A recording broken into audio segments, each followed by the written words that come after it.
Welcome to the Regroup Hour, the podcast that's all about how we make and manage change by building a bedrock of self-care. Self-care that comes from self-awareness and self-compassion. This is a gentle hour-ish to take some time out for yourself, to simply be and see whatever this time brings. It truly is an opportunity to regroup. If you're a regular listener to the podcast, then you'll know that I've got a special interest in menopause, more specifically midlife, really, and in the time of change and that transitional experience we can have as we move from one phase of our adulthood into the next. Often for women, that time is marked with their menopause, but not always.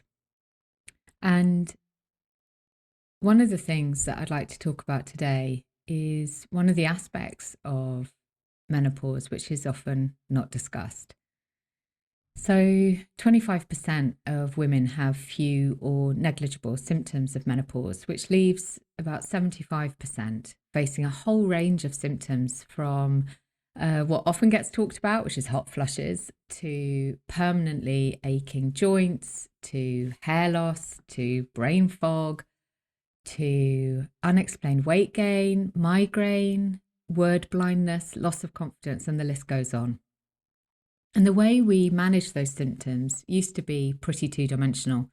You either went to your doctor and got HRT, or you gritted your teeth and you just tried to bear it.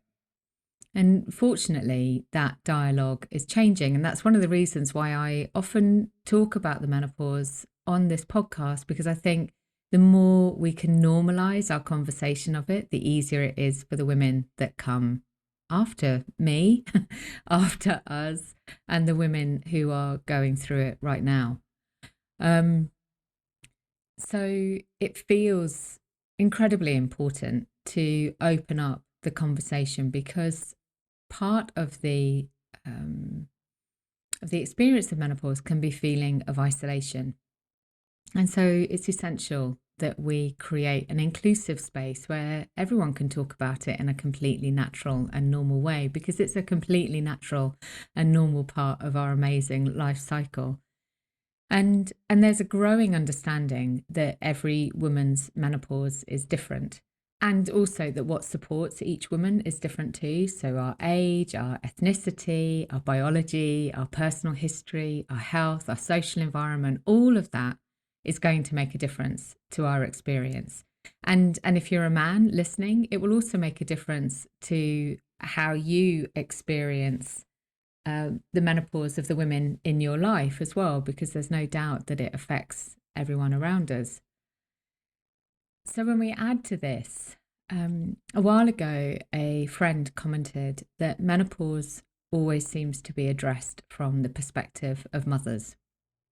And it's an observation that's stuck with me. And I've since talked with many women about whether that's their experience too. And the answer's been, generally speaking, yes. There is this sense that it's often talked about from the perspective of mothers. And one of the people that I spoke to was Debbie, who is my guest on the podcast today. So Debbie and I have known each other for many years, and she has kindly agreed to come and share her perspective.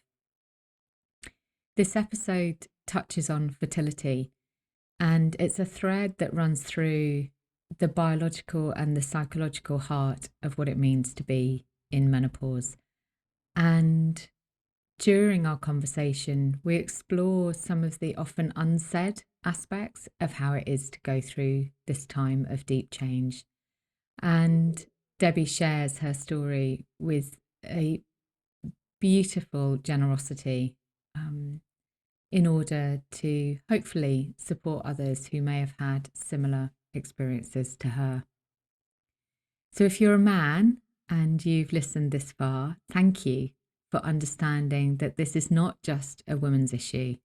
Just as feminism feminism rather, isn't just for women either. Menopause directly affects every genetic female in the world and indirectly affects us all. So the more we can normalise and destigmatise it, the better for us. Hello again then, Debbie. Hello there. So this is actually the second time we've tried to do this conversation, isn't it, Debbie? And the I think first time, probably the third. or it might even be the third. Yeah, that's true. But we've actually recorded this whole episode of the podcast once before, and then technology thwarted us, and we lost the recording. So working on the premise that that was a practice run. This one's going to be even better. Um, Oh, so I've in the intro, I've explained to people that we've known each other for a really long time, and I've also talked a bit about the background to what we're going to be talking about. So that kind of unconscious bias that often sits around menopause, and I'm deliberately saying unconscious bias because I don't think, certainly I didn't really think about it until someone pointed it out to me. And I know then you and I have had some amazing conversations about how people can unconsciously have an attitude toward menopause that it's all about mothers. It's all about women who've had kids. And actually there's a whole tranche of our population of women who haven't. And so that whole thing about making the conversation much more inclusive and much more real to all of our experiences, actually. I think that's really where we got to when the last time we spoke. yeah, I agree, 100%. Yeah. I think it's easy to, like you say, it's easy to put everyone into the same thing, isn't it? You know, everyone that's had a child can only ever be experiencing a worse menopause. But what I did actually say to my doctor the other week, I think it's something we touched on before, that it seems almost wrong to have a bad menopause when you've been infertile.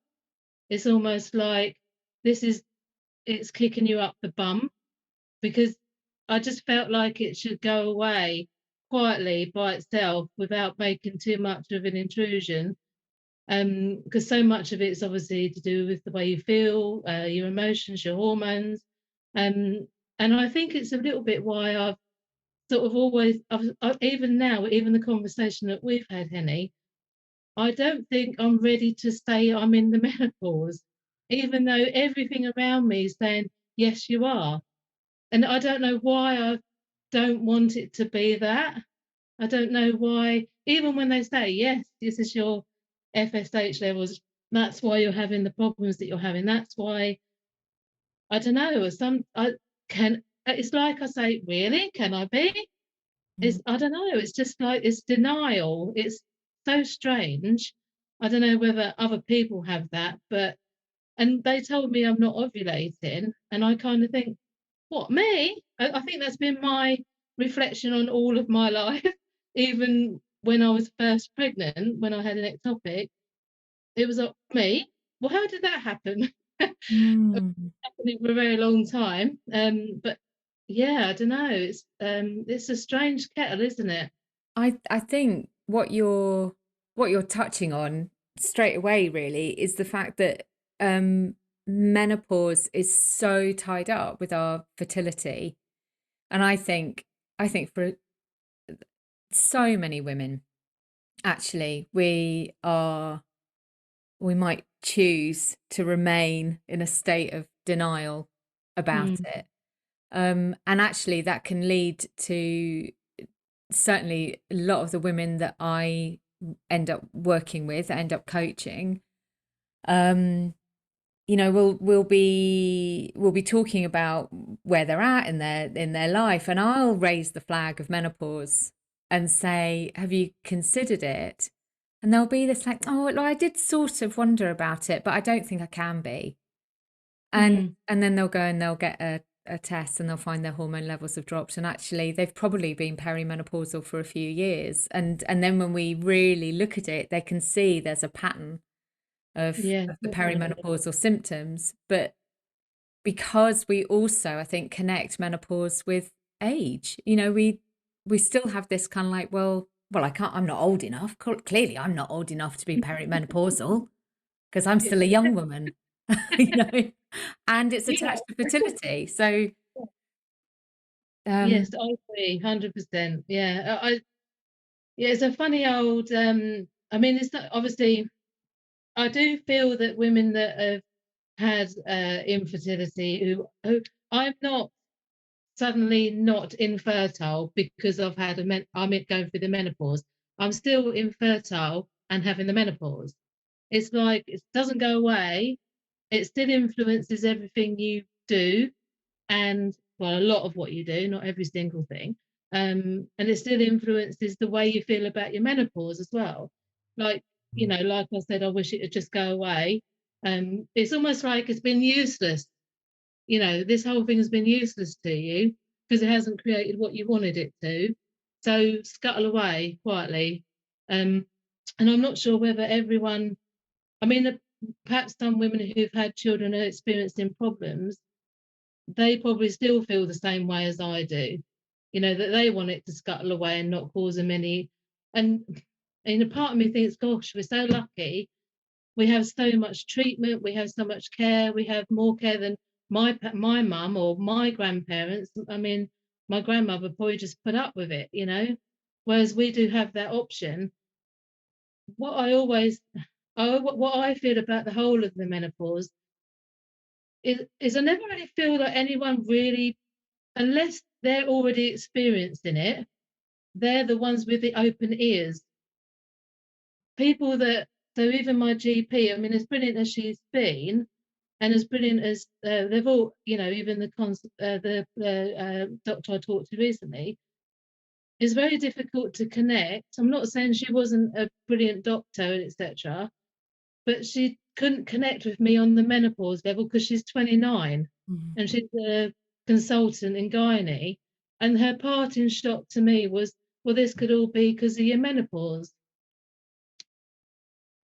And you kind of think, I know.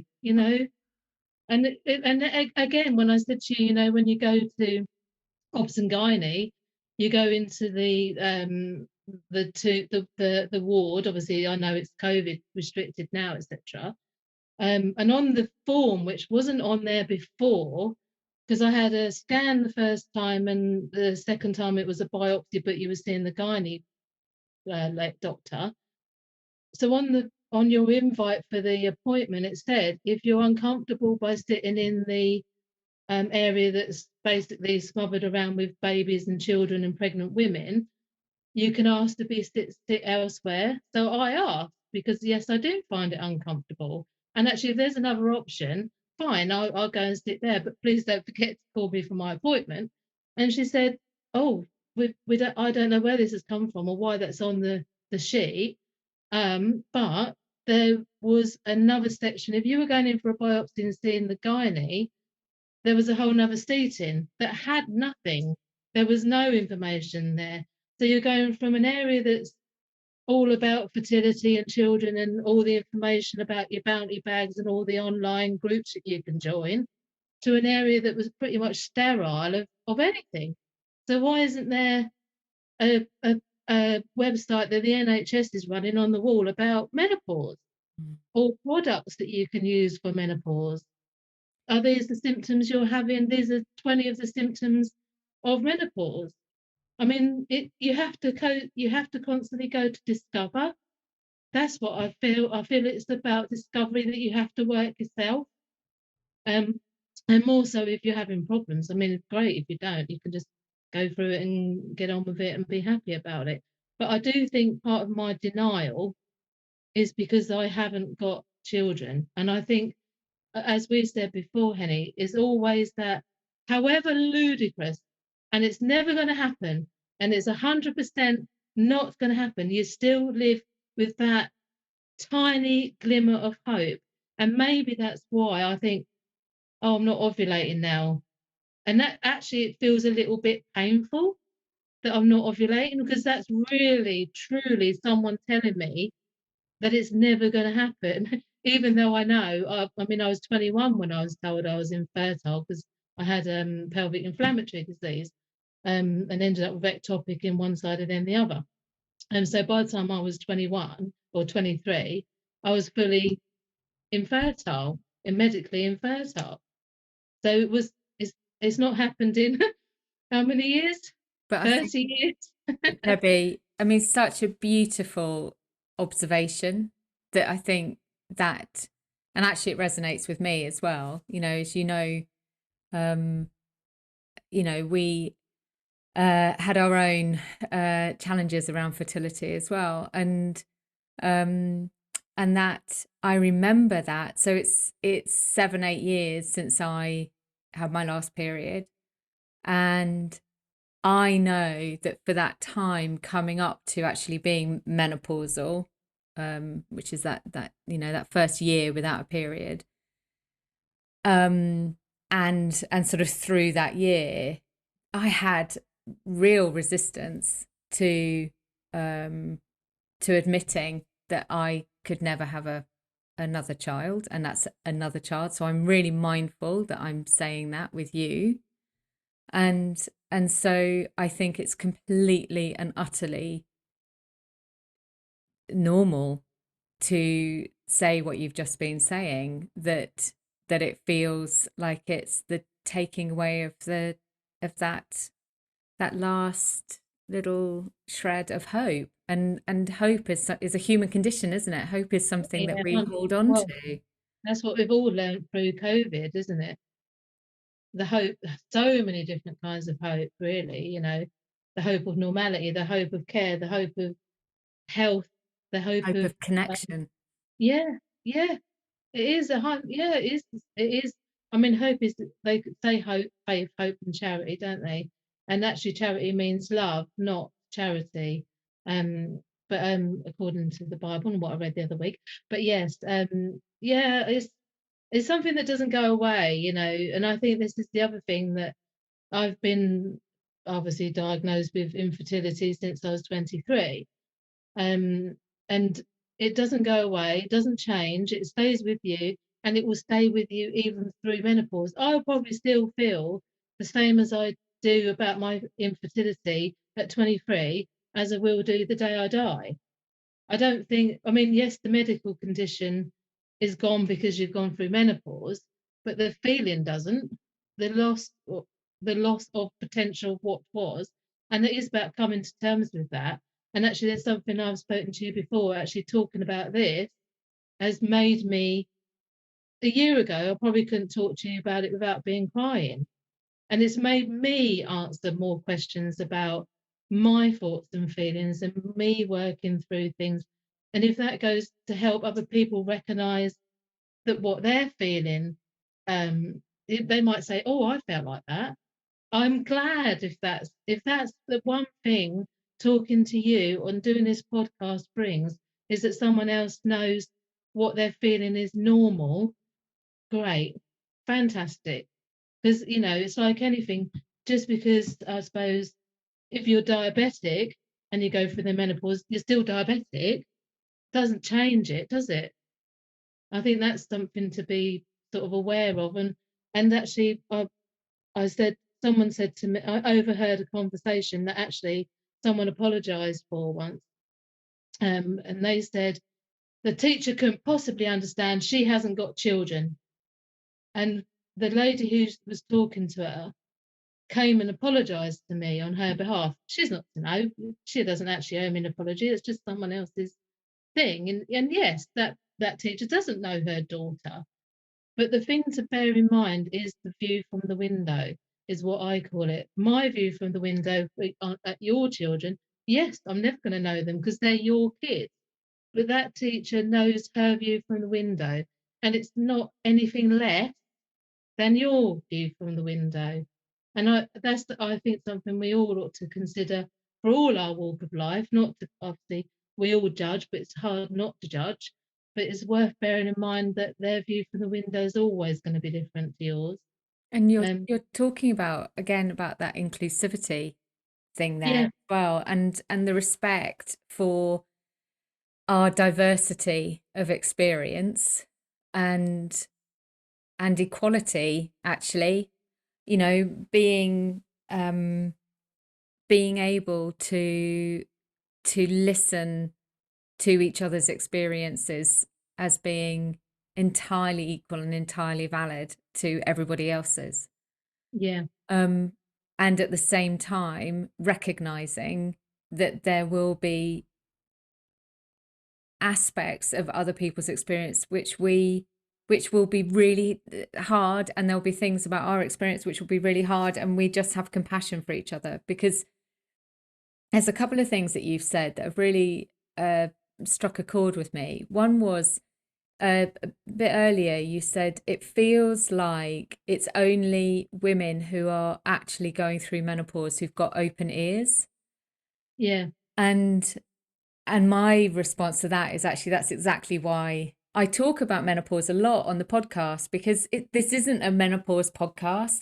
It's like how I know I have a lot of listeners who are men, or listeners who are transgender, who aren't genetic females, so therefore won't technically go through a biological menopause. And men who will be experiencing menopause through the women in their lives, or whose mothers will have gone through it when they were younger or whatever.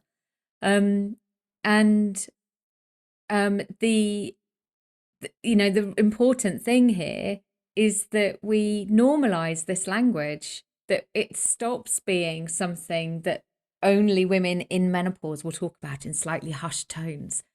Like yeah. it's just a part of life that brings complexity and richness. Yes, I agree. And actually, I had a a situation that actually very much resonates with that.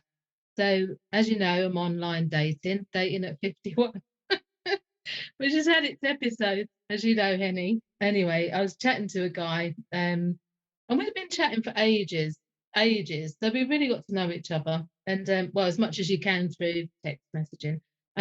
Anyway, so it was during the time that I was having treatment for my symptoms of my menopause, and it had brought me out in a huge amount of acne, and I was smothered with it. I had like a beard. Anyway, this guy was saying to me, send me a picture of yourself. I don't think he wanted anything other than my facial features. But anyway, so I said, I really don't want to at the moment. I said, I'm not feeling very confident. And generally, I'm not that unconfident about myself.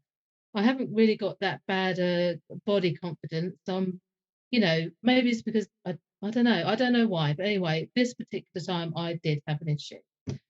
So he kept asking me. I said, no, I'm just not feeling very confident with myself at the moment. For that and the fact I'm crap at taking selfies. But anyway, so I said, in the end, not through pressure from him, but the way I was feeling, I thought, why don't I just tell him that I'm having medication for a menopausal issue that's brought me out in acne? Why don't I just tell him that? Why, if I had a throat infection or I stubbed my toe, I'd tell him that I was having.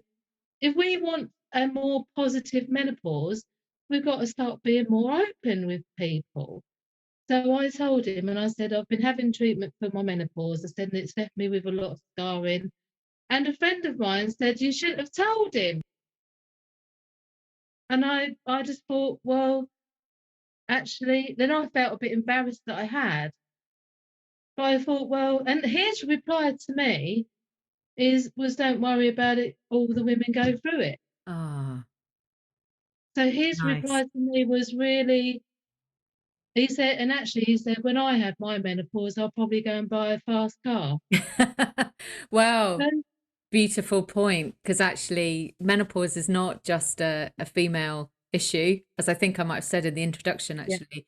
yeah, We all, men and women, we go through this a life stage shift, which is accompanied by changes in our hormones. It's just that there's much more evidence, much more research around menopause, and I think menopause is much more evidential because of the fertility. change for many women, but men go through, you know, huge awakening or challenging time, depending upon where they're at, in their midlife too. It's interesting, isn't it? How our like perception of social norms Mm, influences the way that we speak. And to your friend's point, bless her, completely understand where that will have come from. mm. um but unless we're willing to actually make changes, it will never change.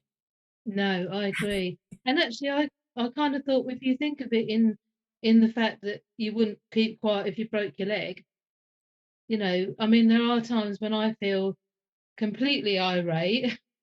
I have super irritability, a lot, as I call them, my Mrs. Angry moments.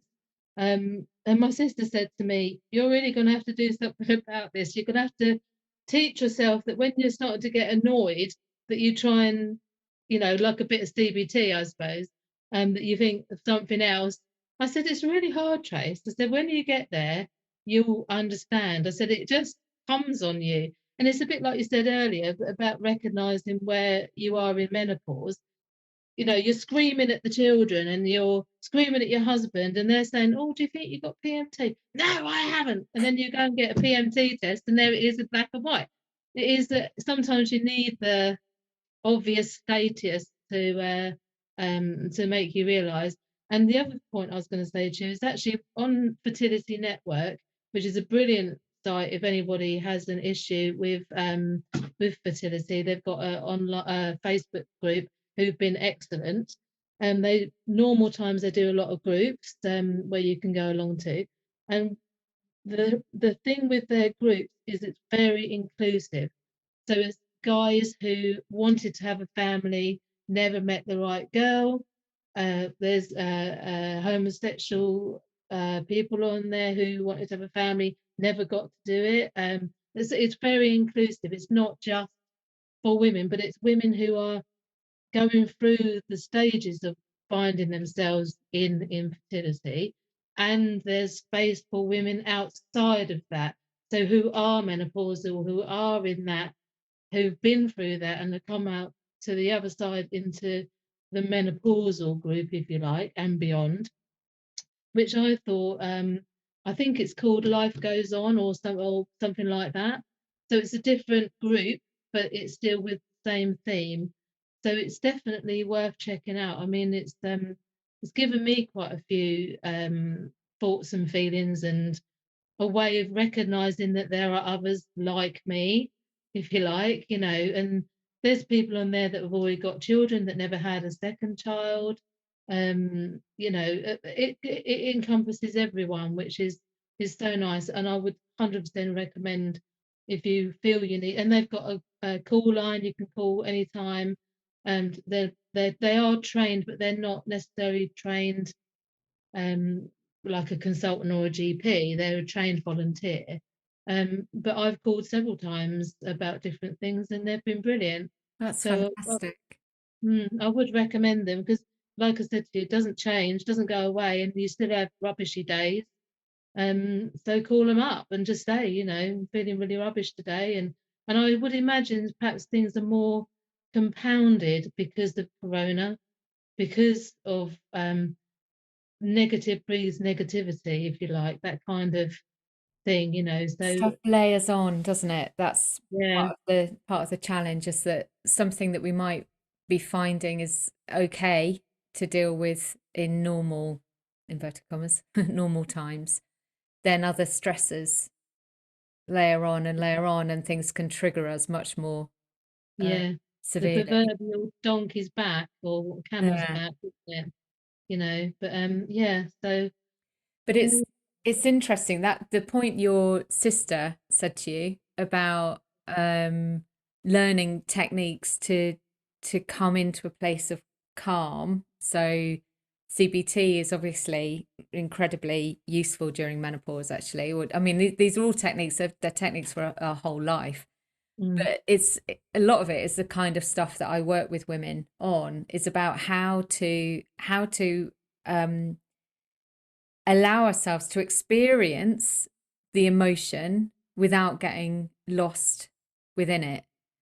And so it's also about honoring the whole of our experience. And I just want to touch on something that you said earlier again, which is that it's through having some of our conversations. So, we've known each other for a long time and we do talk a lot, um, and it's through some of our conversations, particularly around this topic, that you said that you've been able to work stuff through for yourself. And I think that points with the massive neon arrow, flashing light, how useful it is to share and to Yeah. talk. And whether that's with someone like me, who's a trained sort of, professional. I nearly said expert then, but backed off from it. Trained professional. You can Um, be an expert if you like. or with a someone who comes at it from a therapeutic counseling perspective, because actually some of the stuff that you're talking about really does benefit from that kind of expert guidance. Or it's with a friend who's not going to try and fix you, just a friend who will just listen. Friends who try and fix, that can be a bit challenging in itself, because the last thing sometimes that we need is more advice. What we're looking for is just someone to hear us. But the power of talking, and it is the reason why I set up the Positive Menopause group, which you're obviously a member of, on Facebook and Instagram, because particularly the private group on Facebook is a space so that even if you don't want to say anything, you know that you're surrounded by women who want to have a more positive experience of menopause, and not just carry these like negative stories around it, but also honor the fact that aspects of it are really bloody hard. Mm. Not about rose tinted spectacles. It's just No. about just seeing what we're going through, allowing ourselves to feel it, and learning some strategies that'll help us move through. And one of them is talking. Yeah, 100%. It's talking therapy is what they call it these days, isn't it? Yeah. I mean, you know me, I talk with Britain. We've had many and many conversation, and I think that's where you get a more of a perspective. The more people you talk to, the more people you deal with, you're getting their perspective back at you. So you're getting a more of a whole a more of a whole idea about yourself.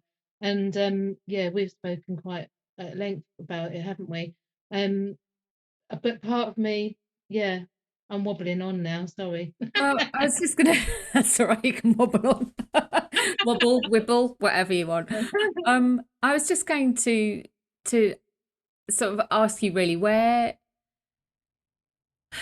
of all the experiences that you've had around um around your own experience of menopause, your experience of around fertility, and your experience of dealing with the doctors, and now obviously with the hospital as well. And we haven't really explained quite what's going on, but just so that everyone knows, Debbie's got some stuff going on, which involves being needing to be seen by the specialists as well.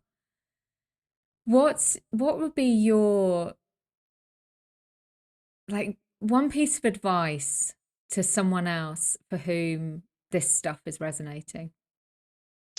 Oh, never give up. Firstly, never give up with your fertility. Number one, if you want to have a family and do everything you can to get it. My Probably my number one advice for anybody going through menopause, or the women that go through menopause, or the men that go through menopause, is be kind. Be kind to yourself. That's probably my number one. When I mean, I have had moments when I've had to leave my dad's house, not because I'm upset, but I've got this overwhelming anger at not anything in particular. Goodness knows where it is and where it comes from. And I've had to walk away. Walk away. Do it. I've learned that from you, Henny, that it's not a bad thing just to get out of the way, and it's being kind to yourself. You're not going to go and say the wrong thing. You're not putting yourself through it more by hanging out. You can go home. And I, even though there's stuff going on with my dad, and obviously he's not well either, but sometimes I actually get very frustrated with feeling angry about, like, if I'm there and I really just want to go home, now I just go home. Oh, Go and sit on the sofa and just go for a walk, go for a plod jog, um, and just be a bit kind to yourself. You know, yeah. that's probably it, really. You know, what else can you do but be kind to yourself and be kind to others as well, and apologise if you've been offensive. Yeah. So Or you think you have, at least, anyway. that that principle of being kind to ourselves is also what does drive our ability to be kind to others as well. Because if we have been triggered by something, we've yelled or been snappy or said something horrible, whatever it might be, um often what follows that is guilt and shame and beating ourselves up, and then we just get in a vicious cycle.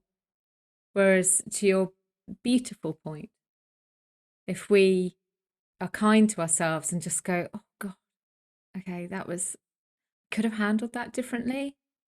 Okay, next time, next time, Yes. so not giving up on ourselves as well. No. One of my heroes is Basil Brown, as some of you might know from the dig now. But one of the things he would say was, "That's all learning," and that's it. If you can't learn from experience, that's if you can take away that next time you won't let the bile rise and you won't say the thing that's on your mind. And it's very easy to say those things and be cross with someone or the situation, because it's not them, it's your frustration of the situation often. And I had an episode at the hospital the other day, and I was actually quite cross with the doctor, and I did apologize, and I felt terrible shame after, because I'm never that person. But I have, and that's some of the things I'm angry at menopause for, because I'm not that person. It's making me be irritable and angry at people that I would never normally get frustrated with. But I did feel terrible, and I did say to her, "I'm really sorry," and I apologise. She said, "Don't worry about it, because I could see that you're really frustrated." And I said, "Yes." And do you know what I said? I said, "I'm not a bad person." And I thought that sounds like me pleading with her for forgiveness. And and I was really just offhand, to be honest, because you're going through one procedure, not procedure, or one consultation with one doctor, you're going through another one, and you feel like you regurgitate the same old thing. And that's probably where the frustration came. But I have definitely got a shorter fuse than I've ever had in my life. Definitely. I'm very patient. And some of my lack of patience is with myself. It's generally not with other people, you know. So there's stuff in here that goes really deep to the reason why self-compassion is absolutely fundamental to how we navigate menopause. Whatever life experience we've had, whatever ethnicity, social background, sort of culture, nationality, like whatever it might be, as we come into this phase, and in fact into any phase of change. And in fact, you could apply this time of COVID for all of us in the same way, really. But any phase of change brings challenge.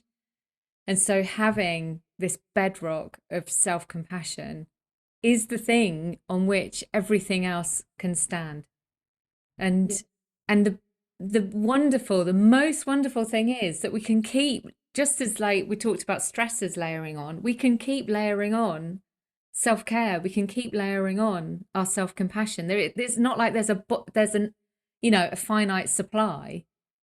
Like it's a bottomless pit of love is available to us. It really Yeah. is. Yeah. We just need to keep applying it. And I love your Basil Brown quote. It's Oh, all I love learning. it. That film. Oh gosh, that could take us off down a whole other I know. alleyway. So look, Debbie, before we close today, a question that I often ask my guests is two parts to it. The first part is, if you think about all that we've talked about actually today in this part of your life where you're at now, as a chapter in your book of life, what would the chapter heading be? Oh dear. The chapter where I'm at. I know myself the best. Just That's say what that it is. again. I know myself the best. And what's the subheading, the little sentence that sits underneath? Um, I know myself the best. Don't know. I don't know what that could be. I can't think of anything. I know myself the best. I'm I'm the I'm at a period in my life where I know myself the best. I can't say it That's any other it. way. I know what I want. I know how I feel. I know how I don't know. I am in a really happy place Maybe with that's my the life. subheading. I'm in a happy place. I know myself the best. There you go. If you Brilliant. can't get to 51 and know yourself well, what's been the last 51 years for? Well, sometimes it comes to us when we're 61. Sometimes it comes when we're 81. It's awakening is what you're talking Mm, about. yeah, probably. Yeah. No? Yeah. There's a really brilliant Alain de Botton quote, which I'm going to massacre now because I can't quite remember what it is. But anyway, I shall persevere. It is something like, if you don't look back at yourself last year with mortal embarrassment, you're probably not learning enough. True. Uh, Along with Basil Brown, I still learning. Yeah. I kind of loved that one as well because it meant that it was okay to look back with mortal embarrassment because it meant that I was learning. Yeah. And Oh, I'm you had learning. a great time doing it as well. Brilliant. Oh, thank you so much, Debbie. It's been a pleasure that we've actually managed to do it. It's been wonderful. Thank you. Good to see you and hear you. You too. So, as ever, thank you so much for listening. Thank you for being here and bringing your attention to this beautiful story that Debbie has so generously shared with us today and her life experience. If any of these areas resonate with you, I've included some useful resources in the show notes, and it feels like there's still some opportunity for more support to develop and to grow around this whole topic of menopause. But the wonderful thing is that there are some amazing people out there doing some amazing things, and I'll share some connections to some of those people. But I think the really important message here is that if there is something that's resonated with you or it's triggered some other thoughts for you about your own life experience, then do connect with others. Find people that you can talk to, whether that's me or a good friend or a colleague or some other form of support. Connecting with others is one of the 5 core traits of resilience, according to the American Psychological Association. So it's important that we do reach out and connect with others where we can. So thank you again. Thank you to Angus for your production and music, Ang, as ever. Very grateful to you. And I send you all a hug and a wave.